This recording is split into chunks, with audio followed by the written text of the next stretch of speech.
Hello friends. In the last video, we started the Spring security. In that, we added the Spring dependency in the pom.xml. So if you see, we added the Spring dependency. From this, we enable the Spring security in our Spring application. And also this, we tried to generate the user define. So we have seen the application.properties. We define the username and password also. So in this video, we are going to give the username and password in multiple way. So it means you have multiple users and we can use the username and password in multiple way. So if I try to copy paste this, so if I copy and I want to change the username and password for another user. So I will just copy, and if I try to add the another user, so it will give the duplication. So if you see, it is giving the error duplicate property. So we can't give the multiple user in the application property.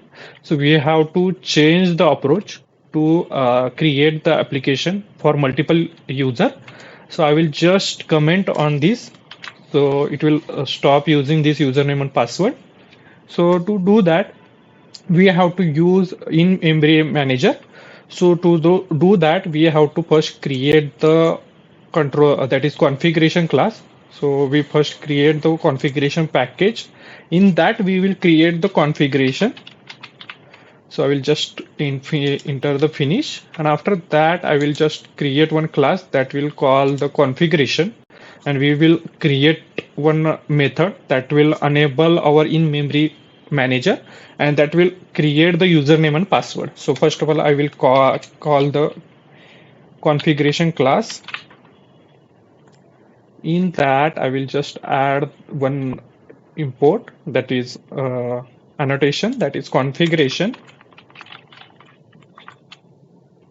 So I will just import that is present in org.springfavor content.annotation. So I will just get that. It will enable our to configure the application according to us. So we have to do that. So I will just create one method, that is public. I will call that interface that is present in the Spring security. So that is user details service. So if you see, it is a detail service. So we have to import that. And if you want to see that the class, so if you see, so it has only one method, that is load user by username. We are going to use that method, and it will return the user details. So we have to use that, and it is an interface. So first we will return that, and we will just give the method name as user detail service. So I will just give that. In that, we don't have to give any argument, and we have to call another user. So this user is not from we have created in the entity class. We are using this user that is present in the Spring security. So if you see, we have multiple user, that is Apache, then Spring Framework, and we have created this coders rs.entity. So we are not using this. We are using the Spring Security core.user detail. So we have to import that. After that, we have to call the builder. So it will build the user class. And after building the user class, we have to call the method that are present in the user class. So we are going to use the username. So we will just call that.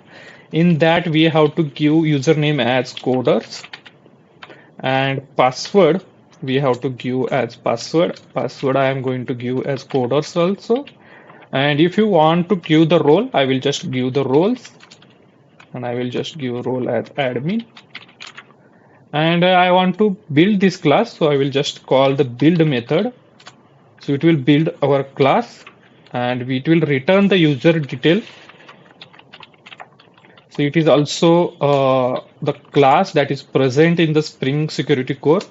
We have to do that. And yes, so we have created user details class, and it will first take the user, that is, and it will build the class with the username coders, password is coders, and role is admin, and it will build our class. and we have to just return the in memory. So return new in memory detail manage user detail management, and we have to close that. And if you have multiple user, so I have just one user, so after this I will just create another user and I will pass this. And if you see this implementation of this method, so they it will take the multiple users, and by using for loop it will create the user and it will store the user in the database, that means in the memory. So I will just save the application dot properties form dot is already saved, so I will just remove these. And I will just show you the after this we have to annotate with the bin, because we have to use this method in the outside of the class also, so that is why we have to use that. And it will create our bin, so it will act as a class, this method, and we can use this as a outside the this class. So we are going to also create one password encoder. So it will encode this password. So we don't have to save same password. It will encode and it will store that. No one can get that password by using, like if you enter the coders, it will store in the encode format. And if you want to get that password, so it will decode and it will get our password. So I will just call one method, that is public password encoder. So this is also present in the Spring security. So I will just call that password encoder. We are not taking the argument, so that's it. And we will annotate with the bean also, this class method also. And after this, we will just return new decrypted. So I will just call that decrypted password encoder, and I will just close this. And we have to change this method, so we have to just call this method, that is password encoder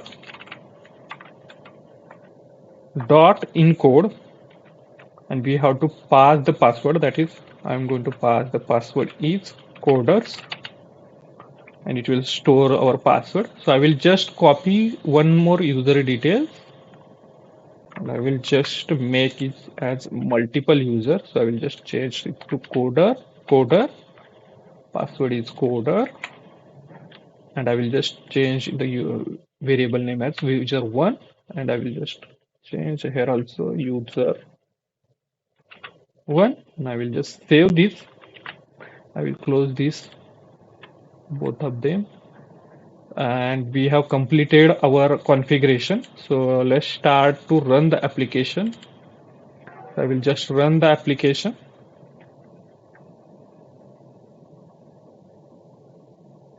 It will take the time.